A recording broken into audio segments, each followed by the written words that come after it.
Hey guys, it's Bill. You're used to seeing me with the 200 mile RC challenge. I don't put my face on camera a ton, but we're going to do something a little bit different with some of my comp crawl videos that I put out. Watched a guy, Western Desert Crawler, so I'm going to give him credit. I don't know if he was the first one to do this or not, but that's who I saw doing it, and I thought it was pretty cool. So what he does is he does his comp runs, and he comes back and he overlays some video and conversation about what he's thinking, what he's trying to do with that particular run. So that's what I'm going to do. I'm going to do it. We'll talk a little bit each time, maybe about how my truck's set up, about the different components I'm running, where I'm at, what type of rule sets they have, that, etc., etc.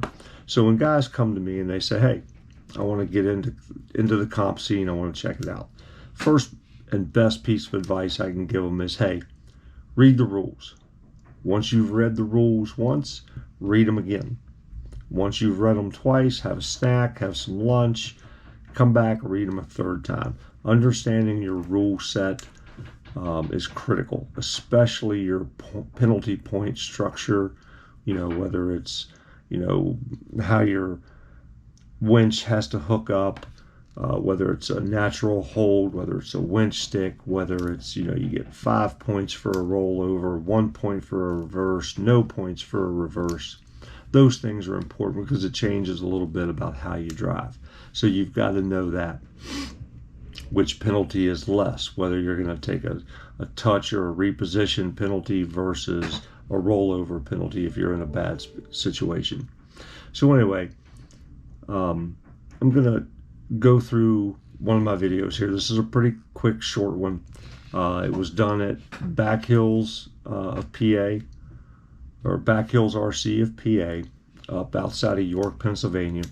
They run SORRCA Lite, so there's no penalty for reverses, and then they have a couple of rules that are a little different from some other comps. The first one is their out of bounds rule. There are some out of bounds markings for these guys, but majority of the time it's if you fall off the general rock pile, it's an out of bounds penalty. So basically you have to have all 4 tires of your truck out of bounds to have an out of bounds penalty. So you can ride along the boundary and have 1 wheel or tire in, and you're good. It's not a boundary penalty. The other different piece that they do is a lot of comps, as long as you're going in the proper progression of gates, like 1, 2, 3, 4, you can get your truck through that gate in any direction, whether you want to reverse through the gate, whether you want to go forward through the gate. So these guys have a rule that's with their comps that says the truck must be facing forward in its intended direction to go through the gate. So that's something that you need to know, otherwise it's a double gate penalty. So what we're going to do is I'm queued up my run, and we're going to run through it. I'm going to talk just a little bit about the things that I did. All right, guys. So gate 1, it's off a bridge, and I watched a lot of guys, and they would come and try to go through this forward right from the start position, and they would end up catching the lower gate or flopping over and rolling out of bounds. So I heard some guys talking. They said they backed up and came down. I was like, okay, let me try that. So I backed up into it. Again, SORRCA Lite, there's no reverse penalty. And I came down, the truck stuck, and I was able to get in, just barely touching the out of bounds. But again, without all 4 tires out, it's in, out. There is no out of bounds penalty. Up through gate 2, pretty easy. Down through 3, same thing, pretty easy, just driving. Coming up into 4, it's a little tricky. I saw a lot of guys, myself included, had a little trouble getting up over this overhang, and they were doing that exact same thing. They were turning into it and just pinching past that gate. You can see where the out of bounds marker has been faded out from people walking on it there. I probably should have taken this a little higher before the rock that I went up on, because what happens is I lose a little bit of traction there and I slide down over top of the gate, and then my skid catches. So what I'm trying to do here is I realize I'm going to get the gate. There's no way to to avoid that. What I don't want to happen here is to flop over and hit the out of bounds. You can see a little bit of the orange left there.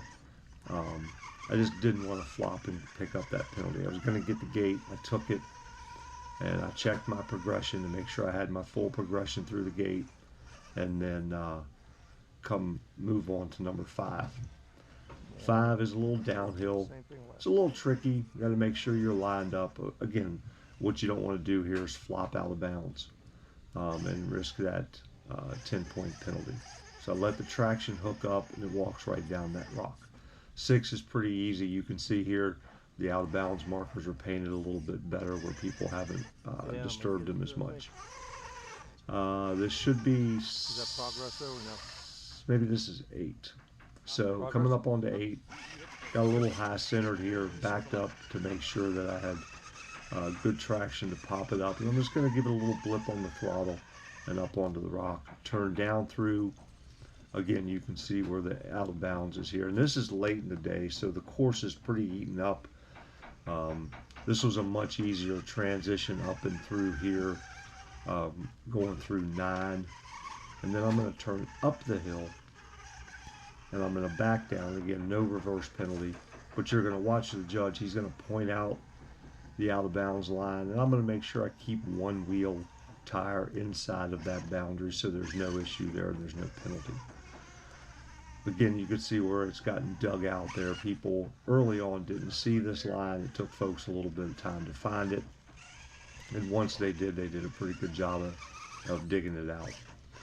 I almost grabbed that gate there, but I didn't. I backed out of it. Reset the tires. Got my front tire inside that rock. Starts to drift a little bit here. Back down. Got plenty of time. It's a 5-minute time limit. I got about, all right, so there you have it. Pretty quick. Like I said, 5-minute time limit. Little run. Took me about 3 minutes, 45 seconds or something like that. Not a lot of super technical driving there, but again, this is my first try at this, so we'll see how it goes, see what kind of comments I get back, and then go RC, have some fun with it.